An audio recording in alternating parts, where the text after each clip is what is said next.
So we have a client, once again, a daughter, but the daughter was not a doctor. And that's okay, actually.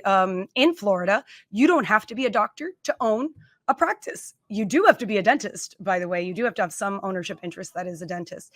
So daughter was actually quite involved in her dad's practice. She absolutely knew how to run that thing. She would be, she would have been able to pick up and go after dad passed away with actually no problem. This doctor's office dealt pretty much exclusively with the elder population. So that means that they're getting their money from Medicaid and Medicare. And, they have a whole billing team that knows how to code things for Medicaid and Medicare. And they got doctors writing scripts specifically. And so this thing is a machine built out to take care of the elderly. This was not concierge medicine, guys. This was not private pay. This is literally a very particular way of managing and running this practice. And daughter knew that. So when dad passed away, she initially thought, well, I'm the only daughter. My dad is divorced, never got remarried. Like, this is mine, right? So for the first couple months, she actually saw no difference, and everything did continue exactly as it was running until the bank found out that dad had passed away. Bank freezes all the accounts. What happens? This Medicare and Medicare payments are already on this 90 to 120 day AR cycle, which is awful, but she was used to that. And that is required. She needs to get these payments in to pay all of her doctors. And there are certain doctors that actually aren't employees of the practice. They actually were 1099 contractors that just wrote scripts. They actually never saw any of the patients. They got the reports from other people and they wrote the scripts. Imagine old people take a lot of medicines, and they wrote the scripts and they need to get paid or they're not writing any more scripts. And they could not get paid. These accounts were frozen.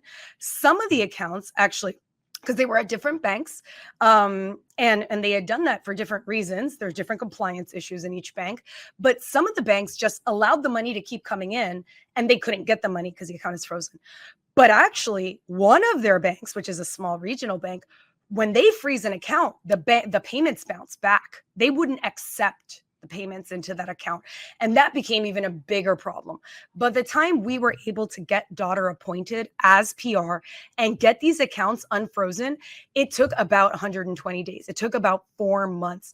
I want you guys to know there are only 4 judges in all of Miami-Dade County that are part of the probate court. This is not the 100 judges that are in civil or the other 100 judges that are in family court. There are only 4 of them. So it's not that we're like a bunch of idiots and can't get these court orders. Nobody can get these court orders. We are all waiting in line to get the same hearing in front of the same 4 judges for them to issue these orders.